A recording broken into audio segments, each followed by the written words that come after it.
Amém. Jesus, recebe nossa adoração. Tu és o grande eu sou. Tu és aquele que pode todas as coisas.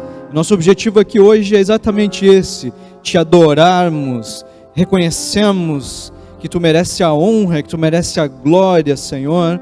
Queremos, Senhor, te adorar, te agradecer, porque tudo que temos, tudo que somos, Senhor, vem de ti. Tu és o único bem que nós possuímos. Queremos te agradecer, te adorar, te louvar, colocar nossa vida à tua disposição, Senhor, e pedimos que a tua graça venha sobre nós nesse momento, de tal forma que a gente possa, através da tua palavra, através das escrituras sagradas, entender mais do que tu quer para nós, Senhor, entender mais daquilo, Senhor, que nós podemos fazer para te agradar, para vivermos o teu sonho, para vivermos a tua vontade, para vivermos perto de ti, para vivermos um avivamento como igreja, para estarmos, Senhor, cheios do teu Espírito, de tal forma, Senhor, que possamos experimentar mais do teu sobrenatural, mais da tua presença, mais da tua graça, mais da tua alegria. Então vem sobre nós, Senhor, nesse momento, em nome de Jesus. Toma conta de nossas vidas e fala, Senhor, através do teu Espírito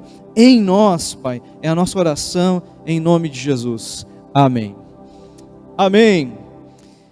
Muito bem, meus amigos. Então nós estamos falando sobre a Páscoa. Estamos nos preparando para a Páscoa e nossa série é Jesus, a nossa Páscoa. Ou seja, Ele é o motivo de nós celebrarmos a Páscoa.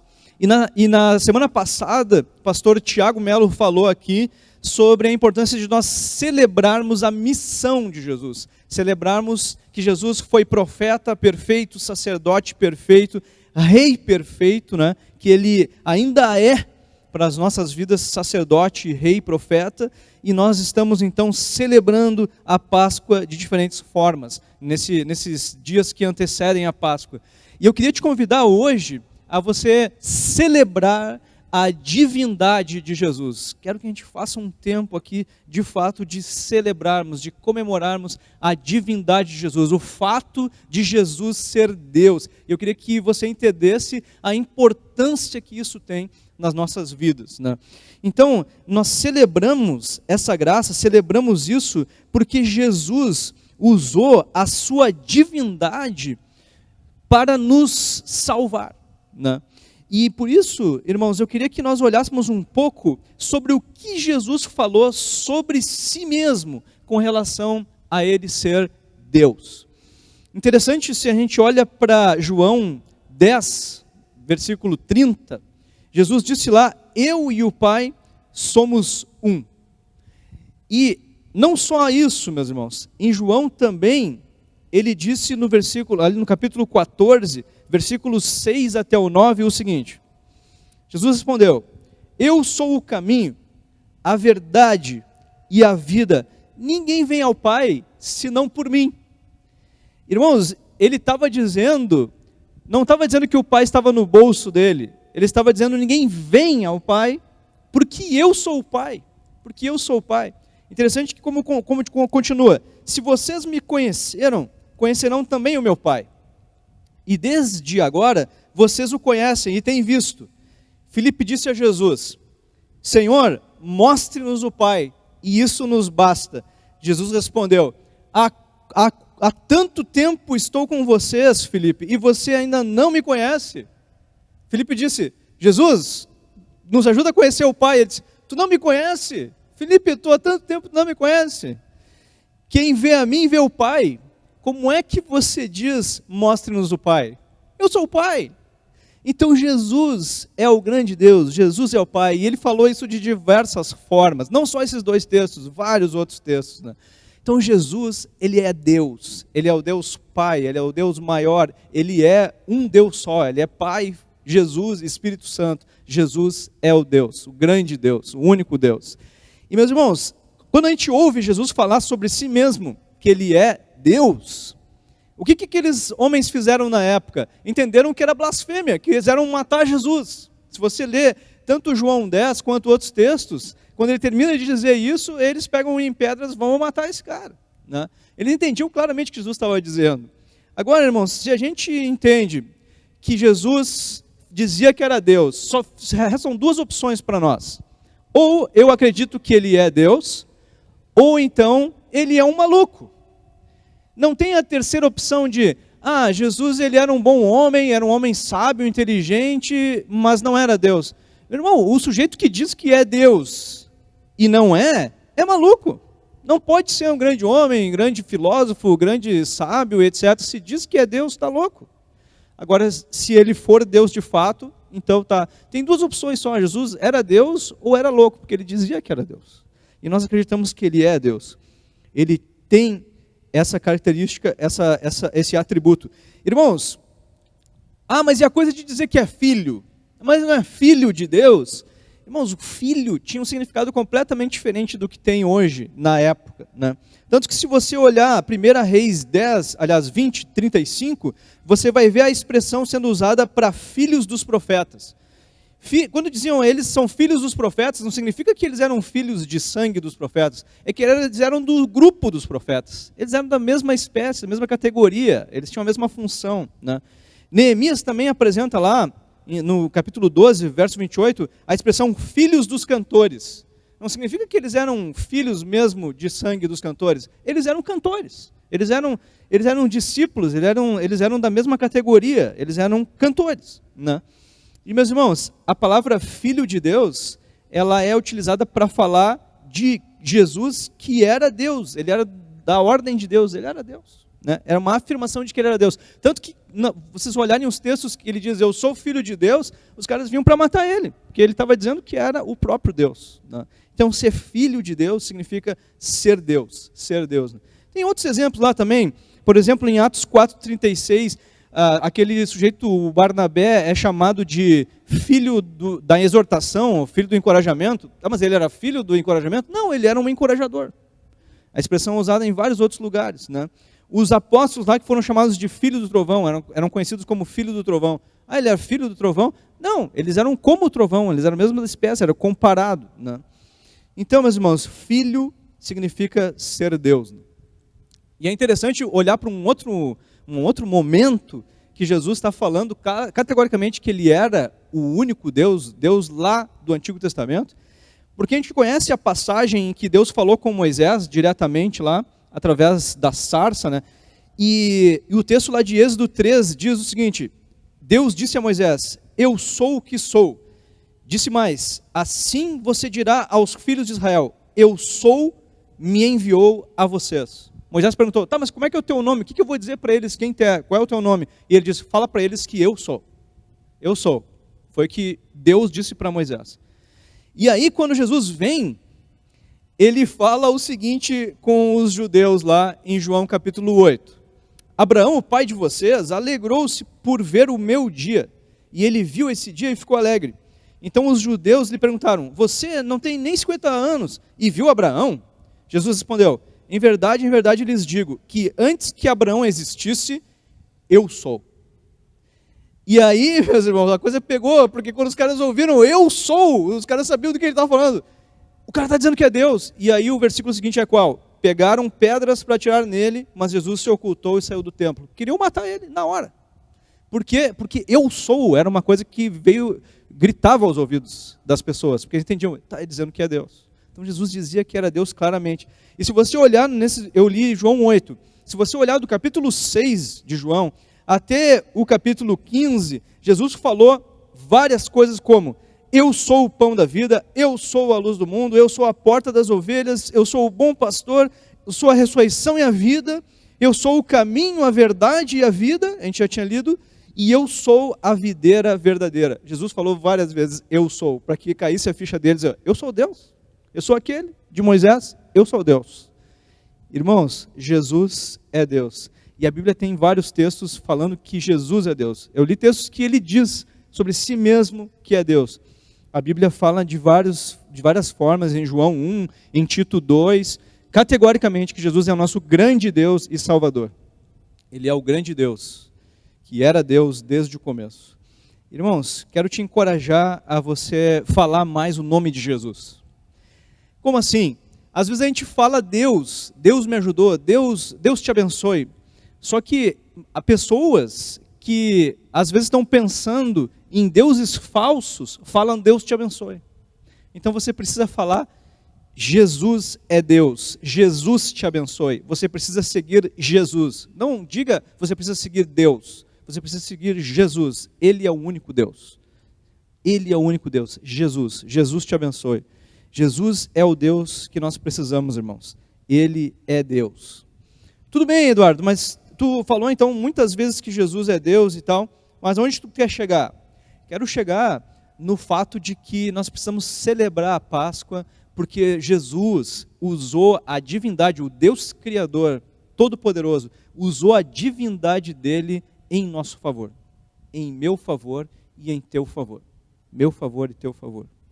Gosto de olhar para Filipenses, capítulo 2, também bem conhecido, a partir do verso 5, que diz: tenham entre vocês o mesmo modo de pensar de Cristo Jesus, que mesmo existindo na forma de Deus, não considerou o ser igual a Deus algo que deveria ser retido a qualquer custo. Pelo contrário, ele se esvaziou, assumindo a forma de servo, tornando-se semelhante aos seres humanos.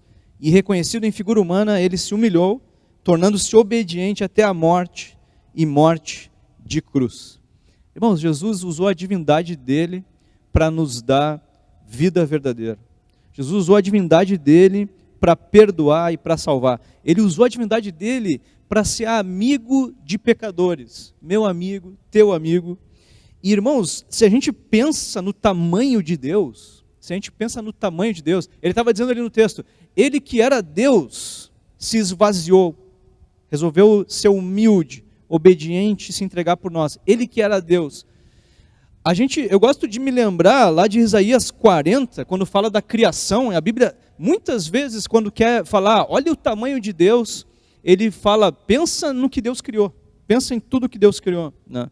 E ainda vai ficar longe, né? Mas lá em Isaías 40, eu gosto dos textos que dizem o seguinte, versículo 12, por exemplo, vou ler o 12, o 15, 16 e 17. Quem na concha da sua mão mediu as águas e tomou a medida dos céus a palmos, ele está dizendo, ele mediu os oceanos com a concha da mão, e ele mediu o espaço com os palmos dele. Quem escolheu o pó da terra na terça parte de uma vasilha e pesou os montes e as colinas numa balança? Jesus, ele está querendo dar uma ideia de que tamanho ele tem, né? Eis que as nações são consideradas por ele como um pingo que cai de um balde, ou como um grão de pó na balança. Eis que ele carrega as ilhas como se fossem pó fino.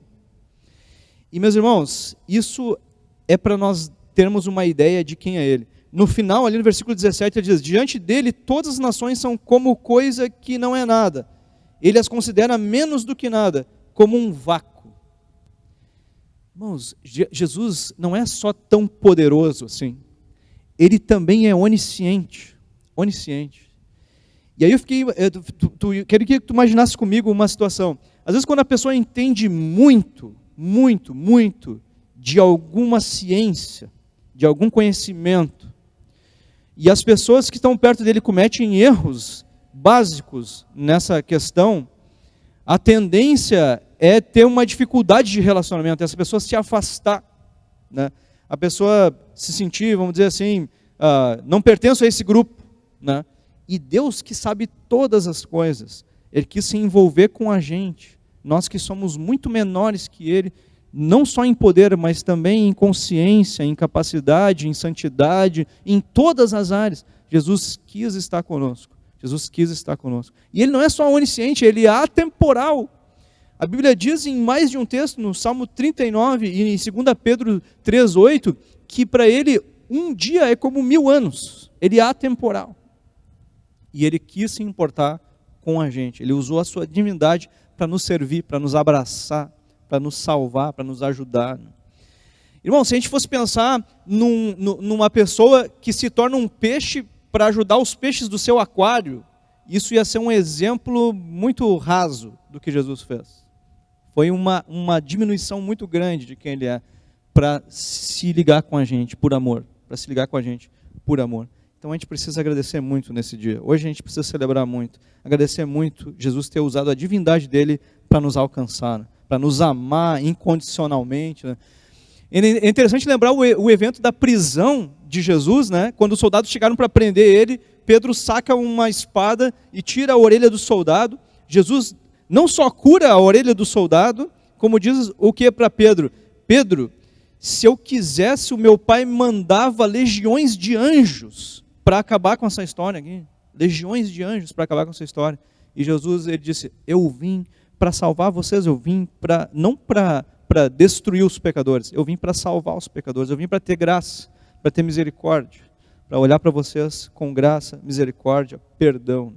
Então Jesus veio nos abrir aquela possibilidade da vida eterna e da vida livre da escravidão do pecado.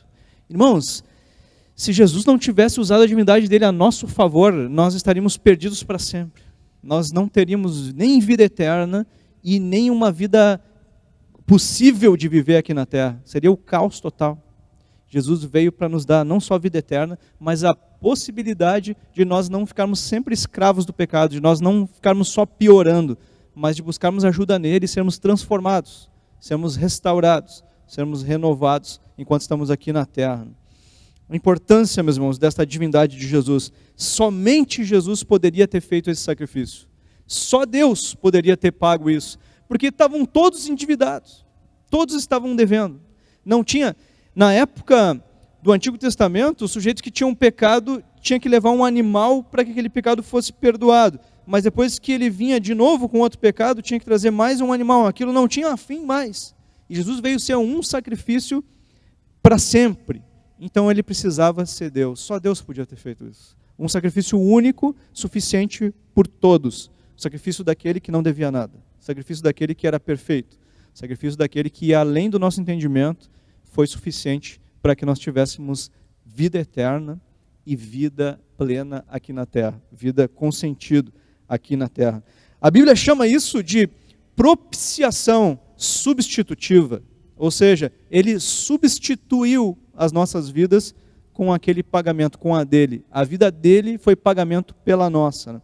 Sabe, irmãos, que isso tem uma importância bem grande também. Queria que isso te encorajasse ainda mais ao teu coração a agradecer a Jesus. Em 1 João 4, 9 e 10 diz assim: nisso se manifestou o amor de Deus em nós, em haver Deus enviado o seu Filho unigênito ao mundo para vivermos por meio dele. Nisso consiste o amor, não em que nós tenhamos amado a Deus, mas em que Ele nos amou e enviou seu Filho como propiciação pelos nossos pecados. Ele nos amou primeiro. Ele nos amou primeiro. Ele deu a primeira iniciativa, Ele fez a iniciativa inicial. Irmãos, nós precisamos agradecer a Jesus. Nós precisamos agradecer a Jesus. É interessante a gente pensar que Ele nos deu vida eterna. Só Deus é eterno. Porque o eterno é diferente do infinito. O eterno é que não tem começo e nem fim. O infinito tem um começo e não tem fim. Por que nós não temos vida infinita, mas temos vida eterna? Porque a vida dele substituiu a nós. Nós estamos vivendo a vida no lugar de Cristo. Nós estamos vivendo como se Cristo tivesse substituído a nossa vida pela vida dele. Por isso temos vida eterna. Vida eterna. Somente Deus podia fazer isso. Só Deus podia fazer isso. E nós temos que agradecer todos os dias porque Ele decidiu fazer isso por nós. Ele não precisava, mas Ele quis dar a vida dele por nós. Ele quis dar a vida dele por nós. E só Ele podia ter nos salvo dessa forma e nos dado vida eterna no céu com Ele. E meus irmãos, por fim, eu queria que nós lembrássemos que Jesus, Ele nos convida para um reino de graça, para um reino onde a gente pode receber a vida eterna, a restauração das nossas falhas diárias, gratuitamente pela misericórdia dEle. A Bíblia diz que cada manhã as misericórdias de Deus se renovam, cada manhã Ele está mais disposto a nos perdoar e também com grande expectativa sobre nós, de como nós podemos viver mais perto dEle, viver uma vida melhor, uma vida que não tem limites para melhorar, porque nunca seremos perfeitos. A nossa vida pode melhorar sem limites e cada manhã Jesus está nos esperando. Jesus está nos amando de novo, mais uma vez, tomando iniciativa na nossa direção, de misericórdia, de graça e tudo mais. É interessante ler Hebreus 2, que diz assim, versículo 17 e 18. Por isso mesmo, era necessário que em todas as coisas ele se tornasse semelhante aos irmãos, para ser misericordioso e um fiel sumo sacerdote nas coisas referentes a Deus, e para fazer propiciação, de novo a palavra, pelos pecados do povo. Pois naquilo que ele mesmo sofreu, quando foi tentado, é poderoso para socorrer os que são tentados. Agora, meus irmãos, vem uma palavra muito interessante aqui. Ele está falando que Jesus veio também para se identificar com a gente, para que nós nos identificássemos com alguém e tivéssemos mais facilidade de acessar alguém que viveu as tentações, que viveu aqui como um de nós. A vinda dele também foi para se identificar com a gente, para que nós nos identificássemos com ele, no sofrimento, nas tentações que ele viveu. Ele viveu tentações, mas não caiu em nenhuma, foi perfeito, não teve pecado, né? E agora, irmãos, em Hebreus 4, 15 e 16, a Bíblia diz assim: porque não temos sumo sacerdote que não possa se compadecer das nossas fraquezas. Pelo contrário, ele foi tentado em todas as coisas à nossa semelhança, mas sem pecado. Portanto, aproximemo-nos do trono da graça. Irmãos, ele está dizendo que o trono de Jesus é um trono de graça, de misericórdia. Vem para o trono de graça de Jesus, vai para o trono de graça de Jesus, de graça, de misericórdia, com confiança, a fim de recebermos misericórdia e encontrarmos graça para ajuda no momento oportuno. Então ele está dizendo, Jesus veio aqui estabelecer essa identidade com a gente, essa identificação com a gente, e hoje ele tem um trono, que é um trono de graça, de misericórdia. Pode chegar confiantemente, ele sabe o que é sofrer, ele sabe o que é ser tentado, pode chegar com confiança diante do trono dele. Então quero te convidar a você a adorar Jesus hoje, a você agradecer ao único Deus, Deus de amor, Deus que veio por tua causa, que usou a divindade, o poder, a sabedoria, tudo o que ele tinha em teu favor. Eu queria te convidar a você celebrar, a partir de agora, celebrar a divindade de Cristo, a divindade de Cristo. Quero te convidar a fazer uma coisa agora. Quero te convidar a você fechar teus olhos. Quero te convidar a você fechar os teus olhos e ouvir e imaginar. Eu queria que a fé muitas vezes é acessada quando a gente imagina algumas coisas. Eu queria que você estivesse agora com os olhos fechados imaginando o texto que eu vou ler. Imagina as coisas que eu vou ler no texto de Apocalipse 4. Diz assim: depois dessas coisas olhei, e eis que havia uma porta aberta no céu. E a primeira voz que eu ouvi, que era como de trombeta ao falar comigo, disse: suba até aqui e eu lhe mostrarei o que deve acontecer depois dessas coisas. Imediatamente me achei no Espírito, e eis que havia um trono armado no céu, e alguém estava sentado no trono. E esse que estava sentado era semelhante no aspecto à pedra de jaspe e ao sardônio, e ao redor do trono havia um arco-íris, semelhante no aspecto a esmeralda. Ao redor do trono havia também 24 tronos, e neles estavam sentados 24 anciãos, vestidos de branco e com coroas de ouro na cabeça. Do trono saíam relâmpagos, vozes e trovões, e diante do trono estavam acesas 7 tochas de fogo, que são os 7 Espíritos de Deus. Diante do trono havia algo como um mar de vidro, semelhante ao cristal. No meio do trono e à volta do trono havia também 4 seres viventes, cheios de olhos, por diante e por detrás. Agora, eu queria te convidar a você ficar de joelhos e você manter os seus olhos fechados, lembrando do que nós lemos até agora, do trono de Deus. Eu quero ler contigo, agora, quero continuar no mesmo capítulo 4 de Apocalipse, quero ler o 9 até o 11, que diz assim: sempre que esses seres viventes davam glória, honra e ações de graças ao que está sentado no trono, ao que vive para todo sempre, os 24 anciãos se prostravam diante do trono, daquele que está sentado no trono.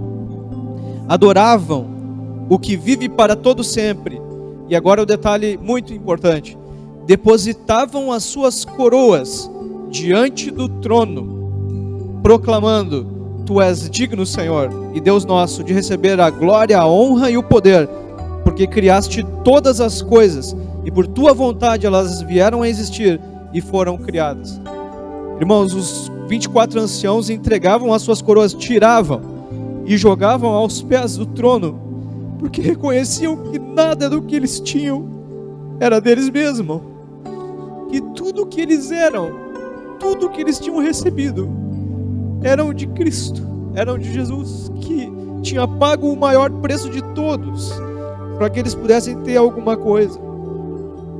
Esse é um tempo de gratidão, irmãos. É o tempo de gratidão, de entregarmos tudo o que nós temos diante do Senhor, que criou todas as coisas. Eles diziam: tu criaste todas as coisas, tu é responsável por tudo que nós somos e temos. Irmãos, interessante que um pouco mais adiante em Apocalipse, no capítulo 7, tem um gesto que eu queria que a gente imitasse hoje. Lá diz que os 4 seres viventes, os anciãos, diz que os anjos também estavam diante do trono e se prostraram sobre o seu rosto e adoraram a Deus, sobre o seu rosto. Eu queria te convidar a você fazer isso hoje, que você que já está de joelho, você colocasse o seu rosto no chão, como eles fizeram, com o rosto em terra. Nós adorássemos Jesus hoje, nós agradecêssemos Jesus hoje. Talvez hoje seja a tua primeira vez que você está fazendo isso. Você nunca tinha entregado a tua vida para Cristo, você não tinha nunca agradecido ao Senhor, reconhecido que tudo que você é vem dele. Talvez você já tenha feito isso, você já tenha tido um relacionamento com Jesus e hoje está afastado, está desligado dele. É o tempo de você fazer novamente, é o tempo de você buscar novamente, é o tempo da gente se aproximar de Jesus através do trono da graça dele, trono da graça dele. E por fim, irmãos, quero ler Apocalipse 5:13, que dizia o seguinte: toda criatura que há no céu e sobre a terra, debaixo da terra e sobre o mar, e tudo que neles há, estava dizendo, toda a criação estava diante do trono de Deus, dizendo: aquele que está sentado no trono e ao Cordeiro seja o louvor, e a honra, e a glória, e o domínio, pelos séculos dos séculos.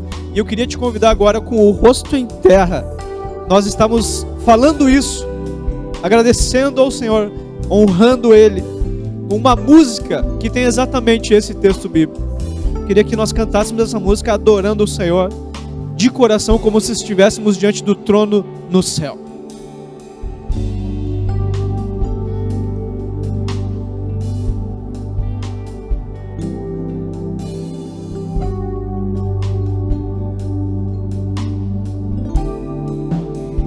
Estás assentado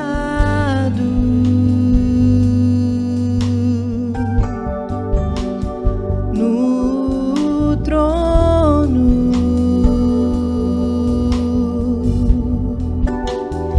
e ao Cordeiro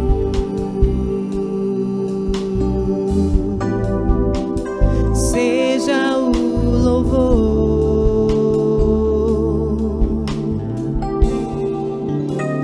Seja a honra,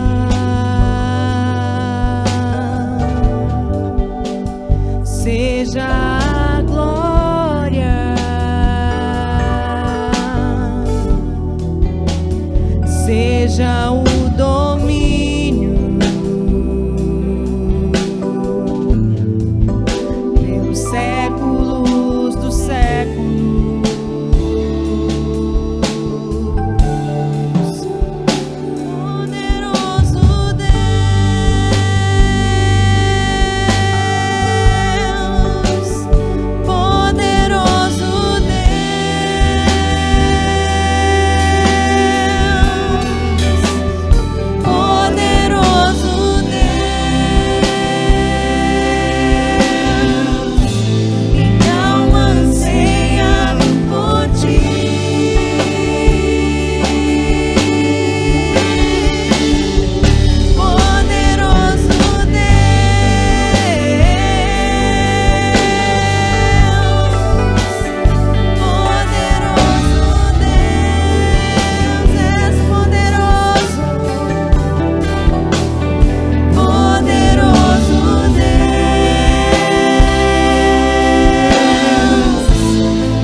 seja o louvor,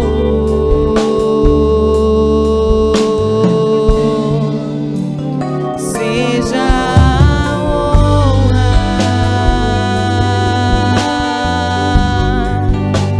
seja a glória, seja o domínio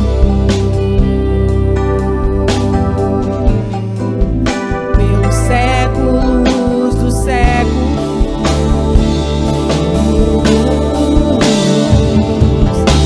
Poderoso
Senhor, viemos aqui nos colocar, Senhor, diante do Teu altar, entregando, Senhor, nossas coroas, Pai, entregando tudo que nós temos, tudo que somos, Senhor, quando na verdade tudo vem de Ti, Senhor.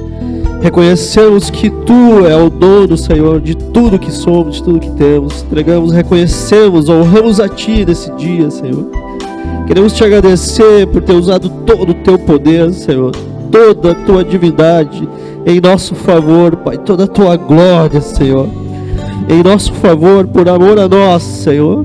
Queremos Te agradecer nesse dia, Pai, queremos Te louvar nesse dia, Pai, queremos Te honrar nesse dia, Pai, queremos nos prostrar, queremos Te agradecer, Senhor, queremos que Tu receba a nossa gratidão, Senhor, e que cada dia, Senhor, Tu receba mais de nós, Pai. Queremos Te servir mais, Pai.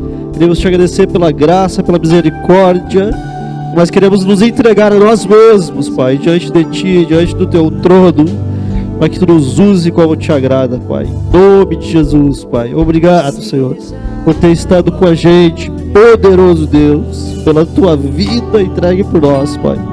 Nunca Te agradeceremos o suficiente, Pai. Recebe um pouco da nossa gratidão, Pai, da nossa adoração, Senhor, porque não temos o suficiente para Ti, Senhor, não temos o suficiente para Te dar, Senhor.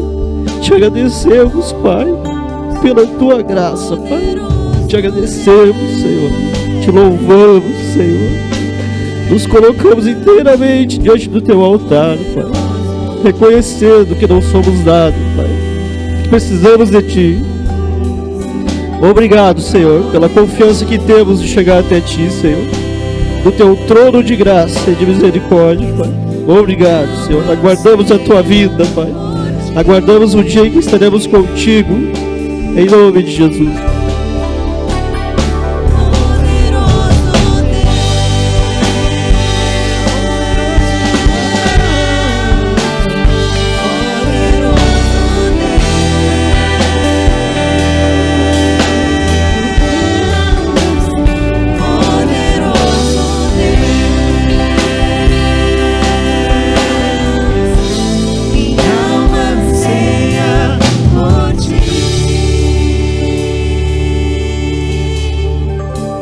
Amém.